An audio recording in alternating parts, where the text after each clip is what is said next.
At my house, you spoke 6 languages fluently, or you didn't speak at all. When I was 8 and accidentally used a French word when I was supposed to be speaking Spanish, my mom slapped me across the face so hard I fell off my chair. You see, neither of my parents spoke anything except English, but they were both completely obsessed with this idea that multilingual people were superior, and that they'd ruined their own lives by only knowing one language.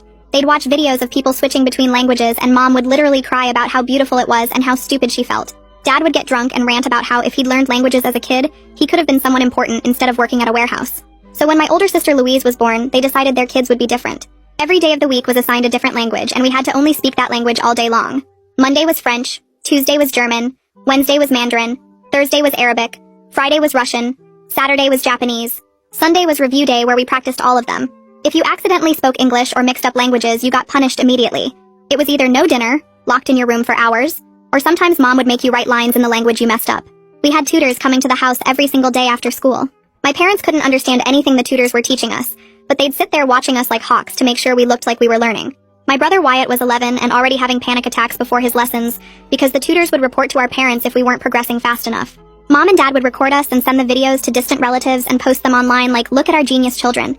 If anyone complimented our language skills, they would act like they'd personally accomplished something amazing, even though they couldn't understand a word we were saying. When I turned 13, Mom and Dad sat me down and told me I had exactly 2 years to become fluent in all 6 languages. Or they were sending me to a boarding school in Europe that specialized in intensive language learning. They showed me the brochure and it looked like a prison. Kids in uniform sitting in silent classrooms with no phone calls home and no visits for the first year. Dad said, "We've already contacted them and they're expecting you unless you prove you can do this." I was already studying like 4 hours a day after school, and I was exhausted all the time. My grades in regular school were tanking because I was too tired to focus on anything except languages. Wyatt was falling apart too, and he'd started having nightmares about the tutors. One day I just snapped. During my Mandarin lesson, I started making up complete gibberish that sounded vaguely like Mandarin, and told the tutor I'd been practicing with some advanced materials. The tutor looked confused and asked me to repeat myself. I just kept going with the fake language, stringing together sounds that meant nothing. When my parents asked how the lesson went, the tutor said I'd been speaking something he didn't recognize. I told my parents it was a regional dialect I'd learned from videos online, and that the tutor clearly wasn't educated enough to understand it. For like 2 weeks I got away with it. I'd just speak nonsense during my lessons and tell my parents the tutors weren't qualified to test me properly. Wyatt caught on and started doing it too. We were finally getting some relief. Then Mom and Dad brought in experts. Real linguistics professors from the university who spoke all 6 languages fluently. They tested us for hours and figured out immediately that we'd been faking. When the experts told my parents we'd been speaking gibberish, Dad went absolutely insane. He grabbed all our language books and threw them at us one by one. Mom was screaming about how embarrassed she was and how we'd made them look like fools. They grounded us for 2 months and doubled our study time. Now we had tutors in the morning before school and at night after school and all weekend. I was getting maybe 3 hours of sleep and I started falling asleep in class. I couldn't take it anymore. I went to my school counselor and showed her the bruises on my arms from where Dad had thrown books at me. She called Child Protective Services and they removed me and Wyatt that same day. We stayed with a foster family for 2 months and it was the first time in my life I could just speak English whenever I wanted. I didn't have to think about conjugating verbs or remembering tones. Wyatt started sleeping through the night and I actually started enjoying school again. Then Mom and Dad showed up at family court with their lawyer and all 6 of our tutors. The tutors testified that we were actually making good progress and that multilingual education was beneficial for children. They brought in the linguistics professors who said that while our parents' methods were strict, we were genuinely learning, and that removing us from that environment would waste years of progress. Louise testified that she was grateful for her upbringing, and that Wyatt and I were just being lazy. The judge ruled that we had to go back home. That night, Dad sat us down at the kitchen table and said, "From now on, there is no more English in this house. You speak the 6 languages, or you don't speak at all." I sit there frozen, my hands pressed flat against the kitchen table to stop them from shaking. Dad's eyes move from me to Wyatt and back again, waiting for one of us to mess up, to say something in English so he can prove his point. Wyatt stares down at his lap, and I can see his chest moving too fast, like he's trying not to cry. The silence stretches out so long my ears start ringing. Finally, Dad pushes back from the table and walks out, and Mom follows him without looking at us. I grab Wyatt's hand under the table and squeeze it once before letting go, because even that feels dangerous now. We sit there for maybe 10 more minutes not moving, and then I get up and go to my room where the language schedule is already taped to my door. Monday French, Tuesday German, Wednesday Mandarin, Thursday Arabic, Friday Russian, Saturday Japanese, Sunday review. The same schedule that's been controlling my life since I was little, except now there's no escape at all. I change into pajamas and get into bed even though it's only 8 o'clock because I don't know what else to do. Through the wall I can hear Wyatt moving around in his room, and I press my palm against the wall wishing I could tell him we'll figure something out, but I don't even believe it myself. The next morning Mom wakes us up at 6 instead of 7, and when I stumble into the kitchen there are new schedules taped to every single wall. Kitchen, living room, hallway, bathroom, even inside the pantry. Everywhere I look I see those 6 languages staring at me. Mom points to the Monday French schedule and says something in French that I'm pretty sure means we're starting now. I force my brain to switch over and respond in French that I understand, and she nods and hands me a bowl for cereal. Wyatt comes in looking half asleep, and Mom snaps at him in French to wake up, and he flinches but answers back in French. We eat breakfast in French, get ready for school in French, and even though I've been doing this for years, it feels different now. Heavier. Like the words are made of rocks I have to carry around. At the school, I can finally speak English again, and it's such a relief I almost cry in homeroom. But by Tuesday night, I'm so tired I can barely think. The German tutor leaves at 7, and I still have 2 hours of homework in German, and I'm staring at verb conjugations that keep blurring together. My head drops forward and I jerk awake. Then it happens again. The third time I don't wake up until Mom is shaking my shoulder hard enough to hurt. She's yelling at me in German, and I try to focus on what she's saying, but my brain feels like mud. She makes me sit at the table and finish every single problem, standing over me the whole time to make sure I don't fall asleep again. When I finally finish, it's almost midnight, and I have to be up in 6 hours. I drag myself to bed and pass out immediately, and then the alarm is going off and I feel like I haven't slept at all. At the school the next day, I can barely keep my eyes open during math class, and my teacher asks if I'm feeling okay, but I just nod and try to sit up straighter. Wednesday night, I wait until everyone is asleep, and then I sneak into the kitchen where our backpacks hang by the door. My hands shake as I tear a tiny piece of paper from my notebook and write in English, "We'll get through this together." Just seeing English words that I chose to write, not because someone forced me, makes my throat tight. I fold the paper as small as it will go and slip it into the front pocket of Wyatt's backpack, then hurry back to my room before anyone catches me. Thursday morning is Arabic day, and I'm exhausted before breakfast even starts. We sit at the table conjugating Arabic verbs out loud while Mom watches us, and I see Wyatt's hand go to his backpack pocket. He pulls out the tiny folded paper and his eyes get wide. Mom is looking down at her phone so she doesn't notice when he reads it. For just a second, Wyatt looks at me and gives the smallest nod. So small I almost miss it. And then he goes back to reciting Arabic verb forms like, nothing happened.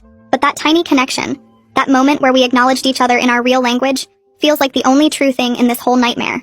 I want to cry and smile at the same time, but instead I just keep conjugating verbs in Arabic and pretend everything is normal.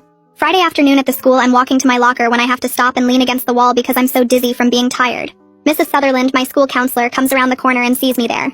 She walks over and asks if everything is okay at home, and I want to tell her everything. I want to explain about the language-only rule and the schedules on every wall, and how I'm getting maybe 4 hours of sleep a night, and how Mom made me stay up until midnight finishing homework. But I'm terrified that if I tell her, she'll call CPS again, and we'll go to court again, and the judge will send us back again, and next time it might be even worse. So I just say I'm having trouble sleeping lately, and she gives me this look that says she knows I'm not telling her the whole truth. She asks if I'm sure, and I nod and say I'm fine, and she tells me her door is always open if I need to talk. I thank her and walk away, even though everything in me is screaming to turn around and tell her the truth. That weekend during Sunday review, which means we're supposed to practice all 6 languages by switching between them, I'm so tired I forget which language I'm supposed to be using. Dad asks me a question in French, and I start to answer in French, but then I turn to Wyatt and whisper in English that I can't remember the word for something. It's barely a whisper, just a quick, quiet word, but Dad hears it. He stands up so fast his chair falls over backward, and I know I messed up bad.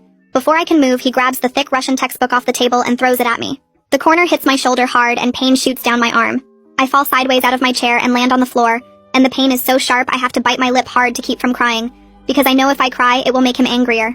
Dad is standing over me yelling in English about how I broke the rule, and the irony that he's yelling at me in English for speaking English would be funny if I wasn't so scared. Mom comes in and starts yelling too, and Wyatt is pressed back in his chair looking terrified. I get up slowly, my shoulder throbbing, and Dad tells me to go to my room and don't come out until dinner. I go upstairs and sit on my bed and pull my shirt down to look at my shoulder. There's already a dark bruise forming where the book hit me. I stare at it and something shifts inside me. I can't keep living like this. I don't know what I'm going to do yet, but I know I have to do something, or I'm going to break completely. Monday morning, I'm back in French mode, my shoulder still aching under my shirt. During lunch, I go to the library instead of the cafeteria, and I find my science textbook in my locker. I open it up and look at the inside of the front cover where there's a pocket for papers. I take out a piece of notebook paper and start writing in English, and it feels like breathing after being underwater. I write the date, and then I write Dad threw a book at me yesterday, and it left a bruise on my shoulder. I write about the language-only rule, and about falling asleep during homework, and Mom making me stay up until midnight. I write about being so tired I can barely think. When I'm done, I fold the paper small and slide it into the textbook cover pocket where no one will find it. I decide I'm going to keep writing everything down. Every punishment, every time they hit us, or don't let us eat, or make us stay up too late. I don't know what I'll do with it yet, but at least I'll have proof. At least I'll have something written in my own language that they can't take away from me. The act of writing it makes me feel a little bit less powerless. Like I'm holding on to a piece of myself even though they're trying to control everything else. The next Wednesday, I'm in my room after school trying to start my Mandarin homework when I hear Wyatt's door open. His Mandarin tutor Isabella is supposed to arrive in 10 minutes. I hear Wyatt go to the bathroom, and then I hear this sound that makes my stomach drop. He's breathing too fast, these quick, gasping breaths, and then he starts crying. I run into the hallway and find him sitting on the bathroom floor with his back against the wall, crying and hyperventilating. I drop down next to him and grab his hands, and I can feel them shaking. I start talking to him in English, whispering as quiet as I can because if our parents hear us, we're dead. I tell him to breathe with me, in for 4 counts and out for 4 counts, the way the foster mom taught us during the 2 months we were in foster care.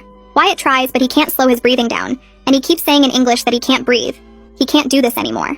I keep coaching him through the breathing exercises, counting out loud in the quietest whisper I can manage, and slowly his breathing starts to even out. His face is red and wet with tears and snot, and I use toilet paper to help him clean up. The doorbell rings, and I know that's Isabella arriving for his lesson, and Wyatt's eyes go wide with panic.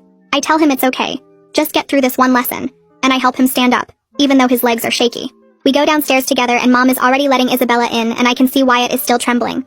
Isabella sets up her materials at the dining room table like always, but when she looks at Wyatt, her expression changes. His eyes are still red and puffy, and his hands won't stop shaking. Mom and Dad are standing in the doorway watching the lesson like they always do, but I see Isabella glance at them and something shifts in her face. She starts the lesson in Mandarin, asking Wyatt simple questions, but she keeps looking at him with this concerned expression. Every few minutes she glances toward the doorway where our parents are standing, and I can tell she's seeing something she doesn't like. Wyatt is trying to focus, but his voice keeps shaking when he answers her questions. Isabella writes something in her notebook, but I can tell it's not about Mandarin grammar. She keeps the lesson shorter than usual, only 45 minutes instead of an hour, and when she packs up her materials, she looks at Wyatt one more time with worry in her eyes. After she leaves, I wonder if she might actually help us, if she might be someone who would do something instead of just looking away like most adults do. But I don't let myself hope too much because hoping just makes it hurt worse when nothing changes. That weekend, Mom and Dad call Wyatt and me into the living room and tell us they have an announcement. Dad pulls out his laptop and shows us the router logs, all these pages of every website anyone in the house has visited. He says from now on they're going to check these logs every single night to make sure we're only looking at language learning websites. Mom says they're also going to check our phones and tablets every night before bed to make sure we're not wasting time on anything that isn't helping us learn languages.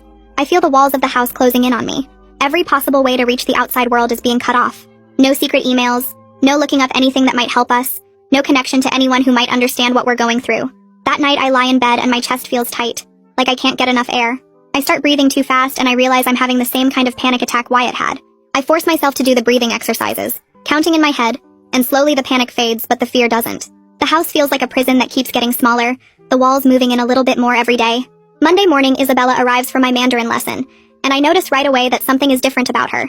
Her hands are shaking a little bit when she sets out her books and papers, and she keeps glancing at me instead of starting the lesson right away. I'm wearing a short-sleeved shirt because it's warm out, and the bruise on my arm from where Dad threw the book is visible.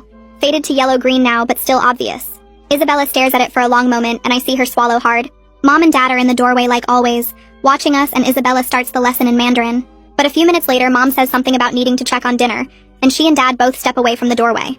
The second they're gone, Isabella leans forward and asks very quietly in English if I'm okay. Her voice is so gentle and concerned that I feel tears start to build up behind my eyes. I want to tell her everything, but I'm terrified. So I just shake my head a tiny bit and look down at the table. She reaches across and touches my hand for just a second. And then Mom and Dad come back and she switches back to Mandarin like nothing happened.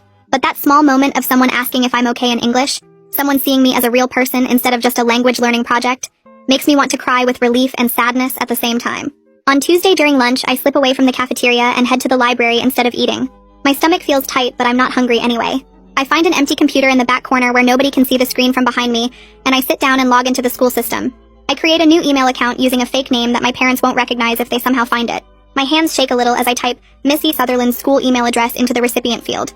I keep the message short and vague because I'm scared someone else might read it. I write that things at home have gotten worse with the language situation, and ask if we can talk privately sometime soon. I read it 3 times to make sure I haven't said anything too specific that could get me in trouble. Then I click send and watch the message disappear from the outbox. I open the browser history and delete every single entry from the past hour. I clear the cache and cookies too, just to be safe. Then I log out of the computer and wipe the keyboard with my sleeve like that will somehow erase any trace of what I just did. I walk back to the cafeteria and grab an apple from the lunch line even though there's only 10 minutes left in the period. The next day, I check my new email account during study hall, and there's a response from Ms. Sutherland. She says we can meet during my study hall on Thursday, and promises to keep everything we talk about private. Reading those words makes my chest feel less tight for the first time in days. But then I start worrying about what I'm going to say and how much I should tell her. I spend Wednesday and Thursday morning going over it in my head. I practice describing the daily language schedule and the way Mom and Dad punish us when we mess up. I try to find words that will make her understand how bad it really is without sounding like I'm making things up or being dramatic. I'm scared that if I say too much, they'll just send us back home again like the judge did last time. On Saturday morning, Dad asks to see my phone while we're eating breakfast. My whole body goes cold because I forgot to delete the email conversation with Miss Sutherland. He scrolls through my school email and I watch his face get more focused as he reads. I reach across the table and take the phone back quickly and say I was just emailing my science teacher about homework. Dad stares at me for a long moment and I can hear my heart beating in my ears. He grunts and tells me to stay focused on languages and hands the phone back. I wait until he leaves the kitchen and then I delete every single email between me and Mrs. Sutherland. My hands are shaking so bad I almost dropped the phone. By Wednesday night, I've made up my mind that I have to tell Missy Sutherland everything. I lie in bed after my parents check that I'm asleep, and I whisper to myself about the schedule and the punishments and how tired I am all the time. I try to describe what it feels like to get hit with a book, or to go to bed hungry because I used the wrong language. I want to find the right words that will make an adult understand this isn't normal, and we need help. Thursday afternoon, I go to Miss Sutherland's office during study hall. She closes the door and asks me to sit down. I roll up my sleeves and show her the bruises on my arms from where Dad grabbed me last week. Then I turn around and lift up the back of my shirt to show her the bruise on my shoulder blade from where a textbook hit me. Her face goes really pale and she asks if she can take pictures. I nod and she uses her phone to photograph each bruise. Then I tell her about the language-only rule and how we can't speak English at all anymore. I describe how Dad throws books at us when we make mistakes, and how Mom makes us go without dinner. Mrs. Sutherland writes everything down in a notebook and her hand is shaking a little. When I finish talking, she looks right at me and says she's going to help us. She promises that this time will be different. I feel something crack open inside my chest and I have to blink really fast so I don't cry. Before I leave, Missy Sutherland opens a drawer and pulls out a small MP3 recorder. She says it's from the Lost and Found and nobody has claimed it in over a year. She shows me how to turn it on and how to hide it in my pocket so the microphone still works. She says if I can record what happens at home, it will help prove what I'm telling her is true. I put the recorder in my jeans pocket and practice walking around to make sure it doesn't show. It feels scary to have it, but also like I'm finally doing something real instead of just trying to survive. The next week, I fail my science quiz because I'm so tired I can barely remember what the questions are asking. I stare at the paper and try to focus, but the words just blur together. My teacher emails my parents that same day about my declining grades. That night, Dad explodes. He yells at me in English about how I'm wasting all the money they've spent on tutors, and how I'm throwing away my future. I notice he's breaking his own language rule by yelling at me in English, but I don't say anything because that would just make him angrier. He says if I can't do better in the school and with languages, then I'm worthless. On Wednesday, Mom announces a new rule. She hands me and Wyatt each a pair of earbuds and says we have to wear them all the time except during tutoring sessions and when we're sleeping. She's loaded them with language lesson recordings that play on a loop. I put them in and immediately hear a woman's voice speaking French vocabulary words. The voice doesn't stop. It just keeps going and going with words and grammar rules. I try to do my homework, but the constant stream of French in my ears makes it impossible to think. I start hiding in the bathroom just to pull the earbuds out for 60 seconds and hear silence. Thursday afternoon, I'm doing my homework in the kitchen when Wyatt has his Mandarin lesson with Isabella in the dining room. I can hear them through the doorway. Wyatt is reciting something in Chinese and then suddenly he just stops. I look up and see him staring at the wall with his mouth slightly open. He's not blinking or moving at all. Isabella leans forward and says his name, but he doesn't respond. She looks really worried and glances toward the hallway where Mom and Dad are standing and watching. Then she picks up her pen and writes something in her notebook, and I can tell it's not about Chinese grammar. She's writing about what she just saw. On Friday, Dad is yelling at us about our progress reports, and I remember the MP3 recorder in my pocket. I reach down and press the record button through the fabric. Dad's voice gets louder and meaner as he talks about sending us to that boarding school in Europe if we don't improve. He describes how we'll be there for a whole year with no phone calls home and no visits. His voice fills the kitchen and I keep my hand near my pocket to make sure the recorder is still running. When he finally stops yelling, I wait until I'm alone, and then I stop the recording. The next day at the school, I go to the library and log into a cloud storage account I created. I upload the audio file with shaking hands. The progress bar moves slowly across the screen and I keep looking over my shoulder to make sure nobody is watching. When the file finishes uploading, I feel like I've just done something that might actually matter this time. The next Wednesday, Mom and Dad call us into the living room after dinner, and Dad has this weird excited look on his face that makes my stomach twist. He explains they've arranged for a special immersion weekend where one of our tutors will stay at the house the entire time to make sure we're only speaking our assigned languages even at night.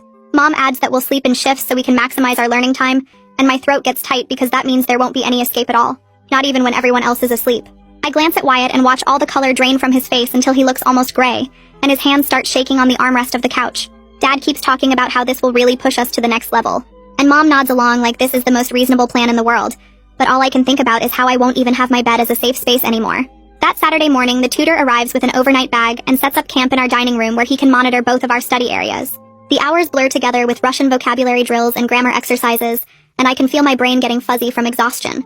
Around 3 in the afternoon, I hear Dad's voice getting louder from Wyatt's area, and I know my brother must have mixed something up. Dad is yelling about how Wyatt said an Arabic word when today is supposed to be Russian Day, and his voice keeps rising until I hear something crash. Then there's a knock at the front door and everything goes quiet. I peek around the corner and see Mr. Park from next door standing on our porch looking concerned. Dad opens the door and his whole face changes like someone flipped a switch. Suddenly all smiles and friendly neighbor energy. Mr. Park asks if everything is okay because he heard shouting, and Dad laughs this fake laugh and explains we're just doing some intensive study sessions. You know how kids are. They need firm guidance to reach their potential. I watch Mr. Park's face and he looks uncertain, glancing past Dad toward where I'm standing in the hallway, but then he nods slowly and says something about keeping the noise down. Dad thanks him and closes the door, and my brief, stupid hope that someone would actually do something dies right there in my chest. The rest of the weekend drags on with the tutor watching our every move, and I barely sleep at all during my designated rest periods. By Monday morning back at the school, I feel like a zombie walking through the halls. During lunch, I hide in the computer lab and create an anonymous account on a teen support forum I found last week. My hands shake as I type out a post describing the language schedule without using any real names or details that could identify us. I write about the constant pressure and the punishments and the feeling of never being able to relax even for a second. Just getting the words out to people who might understand makes something loosen in my chest that's been tight for weeks. I check back during study hall and there are already 3 responses, and they all say basically the same thing: that this isn't normal, that parents shouldn't treat their kids this way, that I'm not crazy for thinking something is wrong. Reading those words from strangers who have no reason to lie to me feels like someone finally turned on a light in a dark room. On Wednesday, Missy Sutherland calls me to her office during my free period, and when I get there, she's smiling in a way that makes me think something good might be happening. She tells me she's been making some calls and she connected with a child advocate attorney who works with kids in difficult family situations. The attorney agreed to do an informal consultation about our case, and Missy Sutherland already sent her copies of the photos and some of my documentation. She explains that just because the previous CPS case got closed doesn't mean we can't report again, especially now that we have new evidence of ongoing problems. The attorney thinks we might have a stronger case this time with all the documentation I've been gathering, and suddenly I have an actual plan instead of just collecting evidence and hoping. Mrs. Sutherland gives me the attorney's contact information written on a sticky note, and I fold it up small and hide it in my phone case. By Thursday morning, I wake up with a slight fever and my head feels heavy and achy. I tell Mom I think I'm getting sick and ask if I can skip my Arabic tutoring session, but she just feels my forehead and says I'm fine, that I'm probably just tired from the immersion weekend. The tutor arrives at 4, and I sit at the kitchen table trying to focus on conjugations while my head pounds and my throat hurts. Every Arabic word feels like it's scraping against sandpaper and I have to keep stopping to swallow. The tutor keeps glancing at me with this uncomfortable expression, but he doesn't say anything to my parents who are watching from the living room. I realize in that moment that most adults will just look away rather than get involved, even when they can see something isn't right. That weekend I'm feeling better physically, but the house is tense because Dad is in a bad mood about something at work. On Saturday afternoon during my Japanese lesson, I hear him start yelling at Wyatt in the other room about his Russian pronunciation from yesterday. I reach into my pocket and press record on my phone just as something crashes against the wall. Dad's voice gets louder and I can hear him threatening to send Wyatt to that boarding school in Europe if he doesn't start taking this seriously. There's the sound of another crash and I realize he's throwing things. When it finally goes quiet, I wait until I'm alone in my room that night and listen to the recording with my earbuds in. Hearing Dad's voice that angry and out of control makes me shake, but I save the file carefully because this is exactly the kind of evidence that might actually make a difference to people who have the power to help us. On Tuesday of week 8, I'm in math class when the intercom crackles and asks for Wyatt to report to the nurse's office. I spend the rest of the period worried about what happened, and at lunch I find out from a kid in his grade that Wyatt had some kind of panic attack during science. Apparently he just started hyperventilating and couldn't calm down, and the teacher had to walk him to the nurse. The nurse called our parents to come pick him up, and I watch through the front office windows as Mom arrives looking annoyed. Later I learn from Missy Sutherland that the school nurse documented everything in Wyatt's file, and filed a report with CPS about concerns for his mental health, which means the system is finally starting to pay attention again, even if it's moving slowly. 2 days later on Thursday afternoon, I'm doing homework at the kitchen table when there's a knock at the door.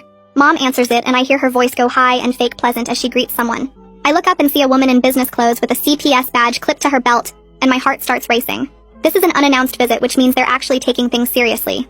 I watch Mom and Dad transform right in front of my eyes into concerned, reasonable parents who just want the best for their children. They invite the caseworker in and show her our study schedules posted on the walls, explaining their philosophy about the importance of multilingual education in today's global society. Dad pulls out the tutor's contact information and credentials like he's presenting evidence of their dedication to our future. Mom talks about high academic standards and how sometimes kids need structure and discipline to reach their full potential. The caseworker nods and takes notes and asks us a few questions, but with our parents standing right there, I can't say anything real. I watch the whole performance feeling hopeless because they're so good at this, at looking like normal parents who maybe push a little hard but only because they care. After the caseworker leaves and says she'll be in touch, I wait until I'm alone and text Missy Sutherland using the code phrase we agreed on. I write that I need to discuss my science project, which is our signal that something happened, and she should request another surprise welfare check. It feels good to have some control over the situation, even if it's just small moves in a bigger game where the adults hold all the real power. The next Monday, Isabella arrives for my Mandarin session and she seems nervous, fidgeting with her teaching materials more than usual. Halfway through the lesson when Mom steps into the kitchen to take a phone call, Isabella does something brave. She tears a tiny piece of paper from her notebook and writes something on it quickly, then slides it across the table while whispering in Mandarin that if I ever need help to contact her. I glance down and see a phone number written in small, neat digits.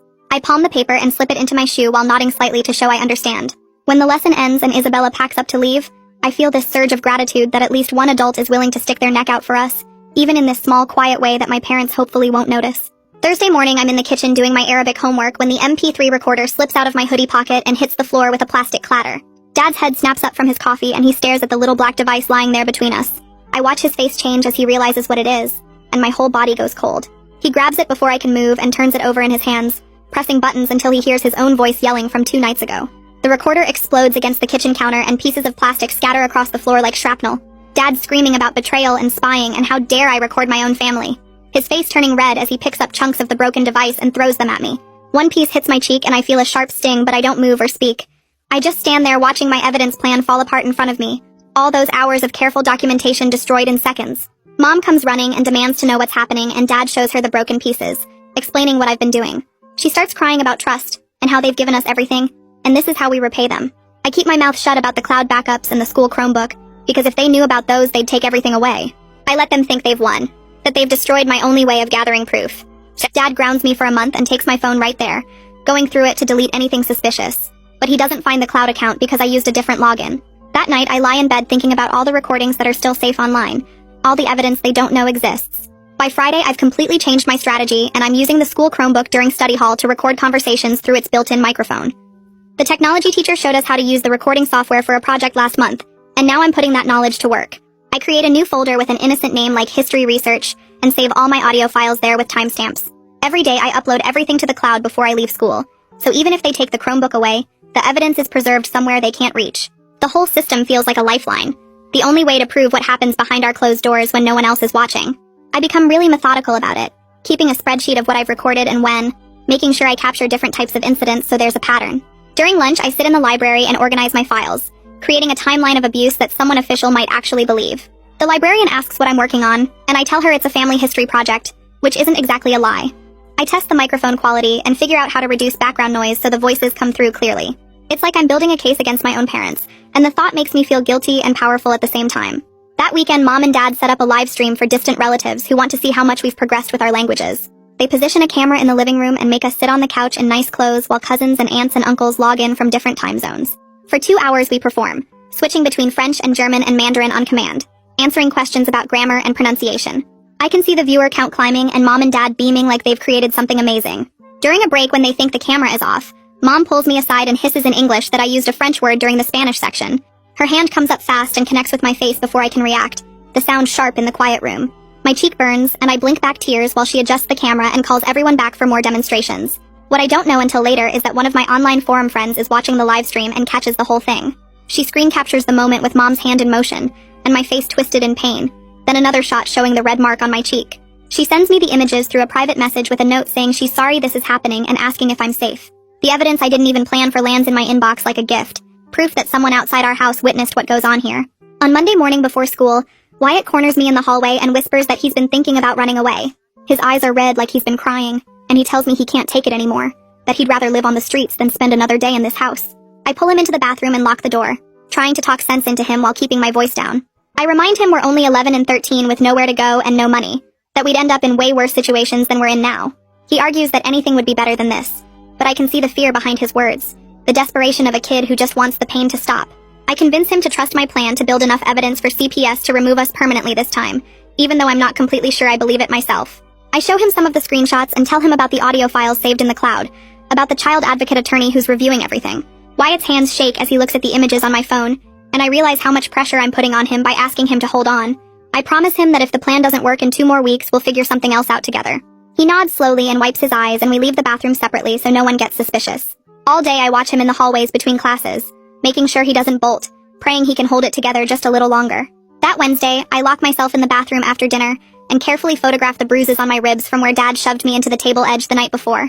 I make sure the date and timestamp are visible in the corner of each image, taking multiple angles to show the full extent of the damage. The bruises are dark purple and yellow, spreading across my side in the exact shape of the table corner. I pull up my email on my phone and compose a message to the child advocate attorney through the secure address Miss Sutherland gave me. Writing out exactly how I got each injury makes me feel clinical and detached, like I'm reporting on someone else's life instead of my own. I describe the argument that led to the shove, the impact of my body against the wood, the pain that made it hard to breathe for the next hour. I attach all the photos and hit send before I can second guess myself. The email disappears into the internet, and I sit on the bathroom floor wondering if anyone will actually do anything with this information, or if it'll just get filed away with all the other reports that didn't help us the first time.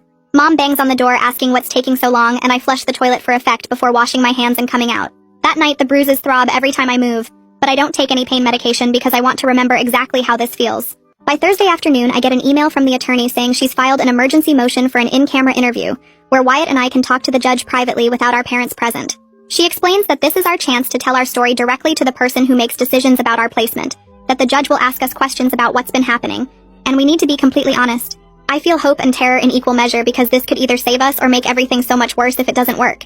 If the judge doesn't believe us or thinks we're exaggerating, we'll go right back home and our parents will know we tried to get away again. The thought of their reaction if we fail makes my stomach hurt. I forward the email to Wyatt with a short message telling him to be ready to tell the truth when the time comes. He responds with just a thumbs up emoji, but I know he's as scared as I am. That night I can't sleep, running through everything I want to say to the judge, trying to find words that will make an adult understand how desperate our situation really is. Everything changes on Friday when Mom and Dad call us into the living room before breakfast and announce they're withdrawing us from the school to homeschool us. Dad explains that public school is interfering with our language education, and they've decided we'll learn better at home with full-time tutors. Mom adds that this way they can monitor our progress more closely and make sure we're not wasting time on subjects that don't matter. I realize immediately what's happening, that they somehow know something is going on, and they're trying to cut off our access to mandated reporters like Mr. Sutherland. Without school, we'll have no way to contact anyone outside the house, no opportunity to document what happens or send evidence to the attorney. We spend the whole weekend trapped inside with no phone access and no computer time except for supervised language practice. The walls feel like they're closing in, and I watch Wyatt retreating into himself, barely speaking even during meals. I try to catch his eye to signal that we'll figure something out, but he won't look at me. Sunday night, I lie awake thinking about how perfectly they've isolated us, how smart they were to realize the danger and shut it down before we could escape. What I don't know is that Mrs. Sutherland files a new report with CPS on Monday morning, citing the suspicious timing of our sudden withdrawal from the school. She documents the pattern of our parents pulling us out right after the emergency motion was filed, noting that this appears to be retaliation and an attempt to prevent us from accessing help. She includes copies of all the evidence I've given her and requests an immediate welfare check. I have no way of knowing any of this is happening because I'm stuck at home with no contact with the outside world, but later I'll learn that she refused to let our case drop just because we disappeared from campus. She calls the attorney and they coordinate their efforts, building a case even without our direct involvement. Mrs. Sutherland tells the caseworker about the bruises she photographed, the audio recordings, the pattern of escalating abuse, and insists that our removal from the school is itself evidence of danger. The homeschool schedule is absolutely crushing, with tutors arriving at 8 in the morning and staying until 8 at night. Mom or Dad supervises every single moment, sitting in the room during lessons and watching us during breaks. I can't even go to the bathroom without one of them standing outside the door, asking what's taking so long if I'm in there more than 2 minutes. Wyatt and I communicate only in desperate glances across the table, trying to convey support and solidarity without words. The French tutor comes at 8, followed by German at 10, Mandarin at noon, Arabic at 2, Russian at 4, and Japanese at 6. We get 15-minute breaks between sessions to eat something quick and use the bathroom. My brain feels like mush by the end of each day, unable to absorb any more vocabulary or grammar rules. At night, I collapse into bed too exhausted to even think about escape plans or evidence gathering. The isolation is complete and suffocating. Every hour accounted for. Every moment monitored. Late Tuesday night, I wake up at 2 in the morning and realize everyone else is asleep. I slip out of bed as quietly as possible and creep downstairs, avoiding the creaky spots on the stairs that I've memorized over the years. I unlock the back door and step into our backyard, the grass cold and wet under my bare feet. I pull out my phone, which I'd hidden in my pillowcase, and check for Wi-Fi signals. Our neighbor's network isn't password protected, and I connect immediately, my hands shaking as I open my email. I send quick updates to Miss Sutherland and the attorney explaining that we've been withdrawn from the school and are being homeschooled with constant supervision. I tell them I have no way to gather more evidence or communicate regularly. I attach the screenshots from the live stream that my forum friend sent me. Sitting in the dark grass typing frantically before someone notices I'm gone, I feel like a spy in my own life, stealing moments of connection to the outside world. A light turns on upstairs and I quickly disconnect, delete my browser history and slip back inside. My heart pounds as I climb the stairs and slide back into bed, praying no one heard me leave. The phone goes back in its hiding spot, and I lie there in the dark, knowing that message might be my last contact with anyone who can help us. On Wednesday, I wait until everyone is at lunch and slip into the hallway bathroom with my phone. My hands shake as I open the camera app and switch it to video mode. I walk back to the dining room where the dent in the wall is still visible from where Dad threw that book at Wyatt last week. I grab a ruler from the kitchen drawer and hold it up next to the dent, making sure both are clearly in frame. I hit record and speak quietly but clearly into the phone. I say the date, the time, and explain what caused the damage. My voice sounds weird and formal like I'm giving a report, but I figure that's what you're supposed to do for evidence. The ruler shows the dent is about 3 inches deep and the paint is cracked around the edges. I film for maybe 30 seconds, then stop and watch it back to make sure everything is visible. The video feels like insurance, like proof that this is really happening and I'm not making it up or exaggerating. I upload it to the cloud account immediately and delete it from my phone just in case Dad checks my device again. My heart pounds the whole time I'm doing this because if they catch me gathering evidence like this, I don't know what they'll do. Thursday evening, I'm in the middle of my Russian lesson when I hear a car pull into the driveway. The tutor keeps going, but I can see Mom and Dad both get up and look out the window. Their faces change in a way that makes my stomach drop. Mom walks to the front door and I hear her voice go high and fake polite. Dad joins her and I catch the words police officers through the doorway. The tutor stops mid-sentence and we all just sit there frozen. A woman's voice asks if she can come in and speak with the children. That's the CPS caseworker from before. I recognize her tone.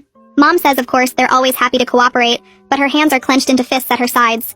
Two police officers come in behind the caseworker and suddenly the whole energy of the house shifts. Dad can't hide his anger even though he's trying to smile. His jaw is tight and his voice has this edge to it. The caseworker asks to speak with Wyatt and me separately, and our parents immediately start objecting. They say we're in the middle of important lessons, that this is disruptive, that they weren't given proper notice. But the caseworker just looks at the police officers and one of them steps forward slightly. Dad's mouth snaps shut. Mom's fake smile gets even more stretched. The caseworker says it won't take long and asks us to come with her to the kitchen. I feel the power dynamic shifting slightly. Like maybe this time they can't just perform their way out of it. During the interview, the caseworker sits across from us at the kitchen table while one officer stands by the door. She asks Wyatt how he's doing and he just stares at his hands for a long moment. Then he starts crying. Not quiet tears, but full sobbing that makes his whole body shake. He tells her about waking up every night from nightmares about the tutors. He describes the panic attacks before lessons where he can't breathe and feels like he's dying. He admits he's scared all the time now. Scared of making mistakes. Scared of our parents, scared of the languages themselves. The caseworker listens without interrupting and writes notes in her folder.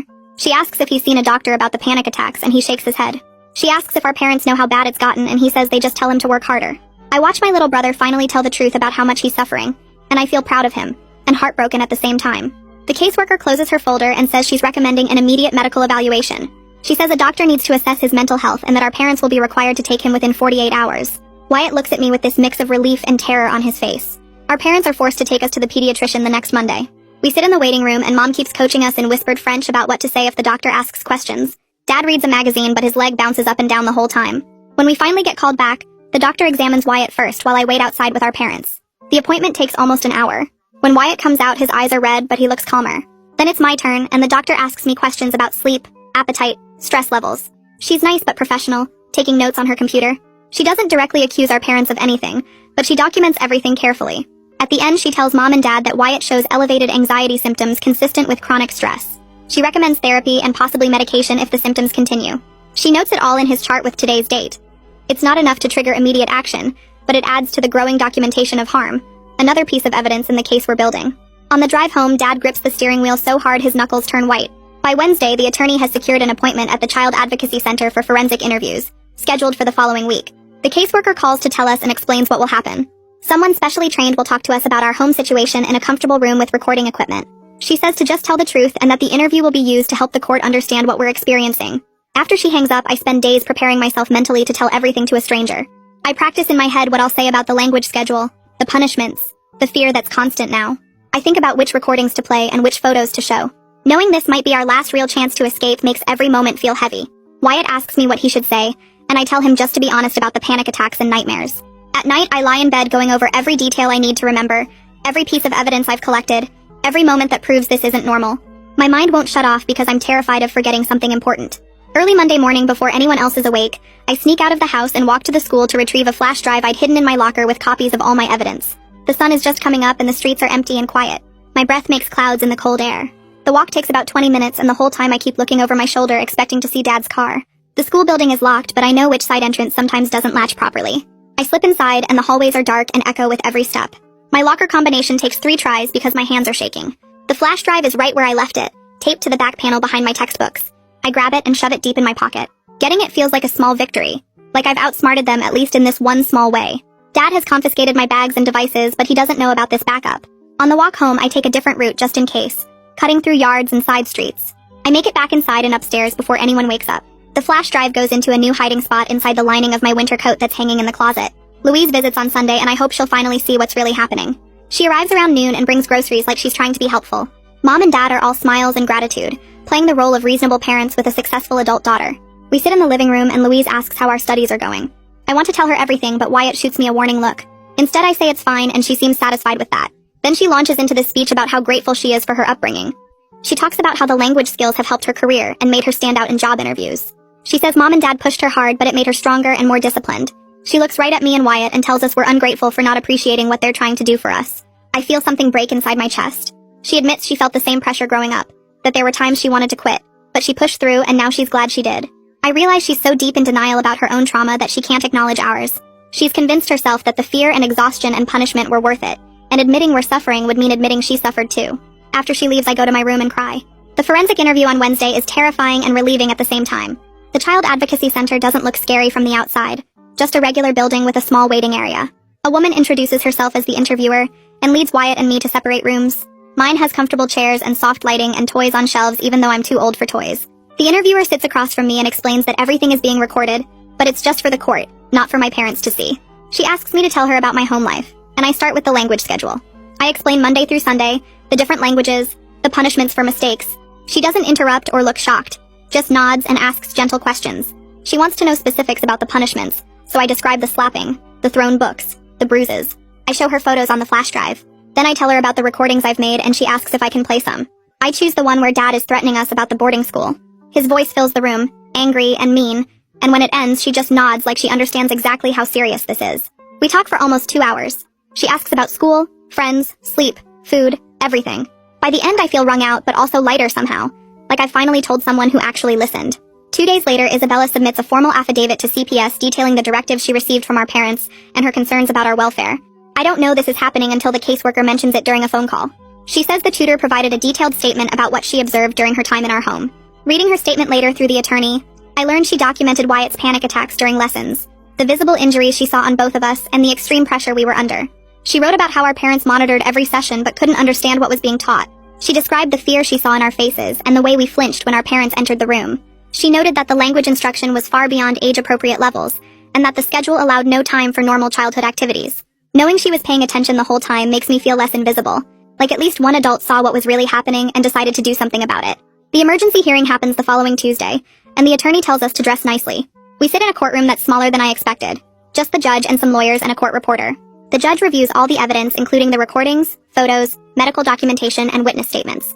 She listens to parts of the audio files through headphones, and her face stays neutral, but her eyebrows go up at certain points. She reads Isabella's affidavit and the pediatrician's notes. She asks the caseworker questions about the home visits and the sudden withdrawal from the school. Our parents sit with their lawyer looking tense and angry. When the judge finally speaks, she says she's ordering a safety plan. Our parents have to re-enroll us in the school immediately, attend parenting classes twice a week, and submit to unannounced home visits from CPS. She says any violation of the plan will result in immediate removal. She also orders that we continue therapy and that the language tutoring schedule must be reduced to no more than 1 hour per day total. It's not removal and part of me is disappointed, but it's more protection than we had before. Mom and Dad have to sign the plan right there in front of the judge. Walking out of the courthouse, I feel like maybe things might actually get better, or at least less worse. That night at home, Mom and Dad barely speak to us except to say the schedule resumes tomorrow, and we better not give them any reason to violate the plan. I can see the anger in their faces, the way Dad's jaw clenches when he looks at me, the way Mom slams dishes in the kitchen. After they go to their room, I pull out my phone and search for safety alert apps like the caseworker mentioned. I find one that connects directly to the local police dispatch and lets you trigger an emergency response with just 2 taps. Setting it up takes maybe 10 minutes, but my hands shake the whole time because this feels huge. The app sits on my home screen now, a little red button that means I have power I never had before. I can call for help instantly if Dad throws something or Mom locks us in our rooms. The thought makes my chest feel less tight, like I can actually breathe properly for the first time since we came back from foster care. Wyatt asks what I'm doing and I show him the app, explaining how it works. His eyes go wide and he nods slowly, and I can tell he feels the same relief I do. We're not completely helpless anymore. The safety plan the judge ordered means our parents have to be careful now, and this app means we can prove it if they're not. The court paperwork includes a referral to a trauma therapist, and by Wednesday I'm sitting in her office for my first session. The therapist is maybe 40 with glasses and a calm voice, and her office has soft lighting and comfortable chairs that don't feel like a doctor's office. She asks me to tell her about what's been happening, and I give her the short version about the languages and the punishments and the removal, and having to go back. She listens without interrupting, and when I'm done, she explains that what I'm experiencing is a normal response to ongoing stress and fear. She teaches me this grounding exercise where you name 5 things you can see, 4 things you can touch, 3 things you can hear, 2 things you can feel, can smell, and 1 thing you can taste. We practice it together, and by the end, I feel more present in my body instead of floating somewhere above it. She says my racing heart and trouble sleeping and constant anxiety aren't signs that I'm broken or weak. They're my body trying to protect me from danger that's actually real. Hearing that helps somehow. Like maybe I'm not as messed up as I thought. Maybe if I get away from the danger, my body will calm down eventually.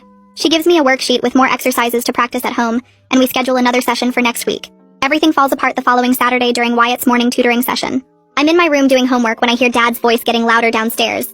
That particular tone that means he's about to lose control. I grab my phone and open the safety alert app just in case, then creep to the top of the stairs to listen. Dad is yelling at Wyatt for messing up a grammar structure in Mandarin, saying he's not trying hard enough and wasting everyone's time. The tutor tries to calm him down, but Dad ignores her. Then I hear the sound of something hitting the wall and Wyatt crying out. I don't even think.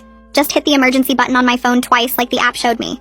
A message pops up saying police have been notified and my location has been sent. I run downstairs and find Wyatt on the floor holding his arm, and Dad standing over him with a textbook in his hand. The tutor looks shocked and scared. Mom comes running from the kitchen asking what happened. I step between Dad and Wyatt and tell him I called the police and they're coming right now. Dad's face goes from red to pale in about 2 seconds. He starts saying it was an accident and Wyatt is fine and I need to call them back and cancel. I don't move. Wyatt is still crying and I can see a red mark forming on his shoulder where the book hit him. The tutor quietly packs up her materials and says she needs to leave. Mom begs her to stay and explain that this was just a misunderstanding, but the tutor walks out without looking back. We wait in horrible silence for maybe 15 minutes until 2 police officers knock on the door. They come in and ask what happened and I show them the safety alert I triggered. They ask to speak with Wyatt alone, and he tells them Dad threw the book at him during his lesson. The officers take photos of the mark on his shoulder and the book on the floor. They write down the tutor's name and contact information. One officer tells Dad that throwing objects at a child violates the safety plan, and they're documenting this incident for the court. Dad tries to argue that it barely touched Wyatt and he was just frustrated, but the officer cuts him off and says the judge will decide what happens next. Watching Dad's face as he realizes the rules really have changed feels satisfying in a way I didn't expect. He can't just do whatever he wants anymore. There are actual consequences now. By Monday morning, I'm back at regular school for the first time in weeks, and it feels strange and wonderful at the same time. Mrs. Sutherland meets me at the office before first period and hands me a folder with my 504 plan inside. She explains that both Wyatt and I now have accommodations including extra time on tests and assignments, permission to take breaks when we need them, and a pass to come see her anytime. She's also arranged for me to eat lunch in her office if the cafeteria gets too overwhelming. Walking through the halls toward my first class, I hear students speaking English all around me, and nobody is monitoring what language I use or timing my responses. I answer a friend's question about homework in plain English and don't have to translate it in my head first, or worry about using the wrong day's language. The relief is so strong I almost start crying right there by the lockers. In English class, the teacher hands back an essay I wrote before all this happened, and I got a B-, which normally would stress me out but today just feels manageable. During lunch, I sit with some kids from my science class and they ask where I've been, and I give a vague answer about family stuff. Nobody pushes for details. The normalcy of it all, the boring everyday routine of school, feels like the best thing that's ever happened to me. Wednesday at lunch, Wyatt is sitting with some kids from his grade in the cafeteria, when I see him suddenly stand up and start breathing too fast. I drop my sandwich and run over as he grabs the edge of the table looking pale and scared. A few kids back away looking uncomfortable, but 2 girls from his class move closer asking if he's okay. I get down next to him and use the grounding exercise my therapist taught me, talking him through naming things he can see and touch. One of the girls gets the school nurse and she arrives with a paper bag for him to breathe into. It takes maybe 10 minutes before Wyatt calms down enough to talk, and by then half the cafeteria is staring. The nurse walks him to her office and I follow, feeling embarrassed and protective at the same time. After school, some kids whisper when I pass them in the hall and I know they're talking about us. But that night, I check my messages and 3 different students have sent me supportive texts, saying they hope Wyatt is okay, and asking if there's anything they can do to help. One girl writes that her cousin has panic attacks too and shares some resources her family found helpful. It's weird having people know our business, but also kind of nice not carrying this huge secret alone anymore. Maybe having witnesses means we're safer somehow. Friday afternoon, the CPS caseworker pulls Wyatt and me out of class for a meeting in Mrs. Sutherland's office. She brings documentation of the weekend incident with Dad and explains that combined with the previous violations, she's recommending we be placed in foster care again. She says our parents have shown they can't follow the safety plan, and our welfare is at risk if we stay in their home. The recommendation will go to the judge next week. I feel this weird mix of guilt and relief washing over me. Part of me wants to be safe and away from the constant fear of what Dad might do next. But another part feels like I'm abandoning my parents, even though logically I know they created this whole situation themselves. Wyatt looks scared when the caseworker mentions foster care and I reach over and squeeze his hand. The caseworker says we'll likely go back to the same foster parent who had us before since she's already familiar with our case. That makes it slightly less terrifying. At least we know her, and she was kind to us. Mrs. Sutherland says she'll help us get our belongings from home and make sure the transition goes smoothly. Walking back to class afterward, I feel like I'm in a dream. Like this is happening to someone else and I'm just watching from outside my body. The following Monday, a social worker picks us up from the school with garbage bags for our clothes and drives us to the foster home. The foster mom opens the door and gives us both quick hugs, saying she's glad we're back even though she wishes it was under better circumstances. The house looks exactly the same as I remember, comfortable and quiet and normal. She shows us to our rooms which still have the same beds and dressers we used before. Dinner is spaghetti and she doesn't ask us to speak anything except English, doesn't quiz us on vocabulary or grammar, doesn't monitor what we say. We just eat and talk about regular stuff like school and homework and what we want to watch on TV later. The absence of pressure feels so big I don't know what to do with all the empty space in my head where stress used to live. After dinner, I help load the dishwasher and the foster mom thanks me, but doesn't make it into some big lesson or test. It's just a normal household chore. That night, lying in bed, I listen to the quiet house and realize I'm not scared about what tomorrow will bring. Nobody is going to burst in and start yelling about languages or throw things or lock me in this room. I'm just going to wake up and go to the school and come back here and do homework and sleep. The simplicity of it feels almost too good to be true. 2 weeks later, we're back in family court, and the judge reviews all the recent documentation, including the weekend incident, and the tutor's statement, and the police report. She extends our foster placement for at least 6 months, and orders our parents to complete parenting classes and anger management counseling before they can even have supervised visits with us. The judge says in a stern voice that the safety plan was their opportunity to demonstrate they could parent appropriately, and they failed that test. Mom cries in the courtroom and Dad sits there looking angry and defeated. Louise is there too, and she glares at me like this is all my fault. But I don't look away. The judge's ruling feels like someone in authority finally validating that what happened to us was real and wrong, not just us being difficult kids who didn't appreciate our parents' efforts. Walking out of the courthouse afterward, I feel lighter somehow, like a weight I've been carrying for years just lifted off my shoulders. The caseworker says we'll have check-ins every month and therapy will continue, but for now we're safe where we are. In my new school, I decide to take Spanish as an elective because I actually want to learn it now that nobody is forcing me. The teacher is young and enthusiastic and makes language learning feel fun instead of like a test I might fail. She teaches us songs and games and cultural information about Spanish-speaking countries. When I mess up a verb conjugation, she just corrects me gently and moves on. No punishment or anger or disappointment. The other students in class are learning at different speeds and nobody treats that like a moral failing. I realize that language learning can actually be enjoyable when it's your choice, and when mistakes are treated as normal parts of the process. During one class, we watch a video about a festival in Spain, and the teacher asks what we think about it, and I answer in English without even thinking about it, and she's totally fine with that. The freedom to use whatever language I need to express myself feels revolutionary. Maybe someday I'll actually become fluent in Spanish, but it'll be because I chose it, not because someone threatened me into it. After 3 weeks in foster care, Wyatt starts sleeping through most nights without waking up from nightmares. His therapist tells the caseworker he's making good progress even though he still has bad days sometimes. I watch my little brother slowly relax and act more like a normal 11-year-old, laughing at dumb jokes and playing video games and complaining about homework in ways that feel wonderfully ordinary. He's still anxious sometimes and loud noises make him jumpy, but he's not having panic attacks every other day anymore. Seeing him get better makes me feel like we made the right choice even though it was terrifying to trigger that app and call the police and basically blow up our family. The foster mom says healing isn't linear and we'll both have setbacks. But the important thing is we're safe now and have time to figure out who we are without constant fear.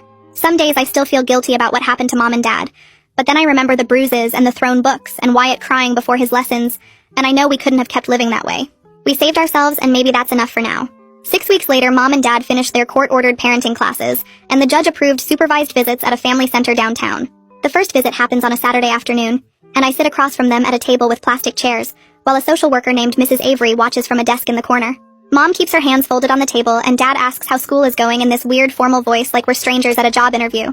I tell them school is fine, and Wyatt says his math teacher is nice, and there's this horrible silence where nobody knows what to say next. Mom starts crying quietly, and Dad puts his hand over hers but doesn't look at us, and the whole thing lasts exactly 1 hour that feels like 6. Walking out to the foster mom's car afterward, my phone buzzes with a text from Louise that's really long, like 3 screens worth of words. I read the first part where she says she's sorry we got hurt, but she still thinks languages are beautiful, and maybe Mom and Dad just loved us too much in the wrong way. The rest is her explaining how she turned out okay, and how she's grateful for what she learned even if the methods were harsh. I don't know what to say back, so I just save the message in a folder and tell myself I'll think about it when I'm ready. Maybe in a few months or maybe never. One evening after dinner, I'm sitting on the bed in my foster room with my laptop, and I open the support forum where I first posted months ago, asking if my situation was actually abuse. I create a new anonymous account and start typing out everything that happened from the beginning with the 6-language schedule through the removal and court and coming back here. My fingers move fast across the keyboard, and I don't stop to edit or make it sound good. Just let the whole story pour out in one long post that takes me almost an hour to write. I read it over once to make sure I didn't include any identifying details, then hit submit before I can change my mind. Within 20 minutes, people start responding with comments like, "This is absolutely abuse," and "I'm so glad you're safe now," and "Your parents need serious help." Someone shares a similar story about their mom forcing them to practice violin 8 hours a day, and another person says they reported their parents for educational abuse too. Reading through the responses makes my chest feel warm and tight at the same time, because these people believe me and understand, and nobody is saying I'm being dramatic or ungrateful. There's no happy ending to write because Mom and Dad are still doing supervised visits, and Wyatt still has nightmares sometimes, and I don't know if our family will ever be normal. But typing out the truth and having people see it matters in a way I can't fully explain. Walking home from my Spanish class the next Wednesday, I practice saying, "Me gusta aprender español," out loud to myself, then immediately switch to English and say, "I like learning Spanish," just because I can. Nobody is monitoring which language comes out of my mouth or timing how long I stay in each one or threatening punishment if I mix them up. The freedom to choose feels like something I stole back from Mom and Dad, like reclaiming a part of myself they tried to own. I think about how healing probably isn't about forgetting what happened or pretending it didn't mess me up, but about deciding who I want to be now that I'm safe. Maybe I'll keep learning Spanish because I actually enjoy it, or maybe I'll quit and try something completely different like art or music. The point is, it's my choice now and that's what matters most. So yeah, that's basically it. Nothing scripted, nothing perfect, just me talking through it. Thanks for sticking around, it's always chill sharing these with you. Catch you again if you swing back by.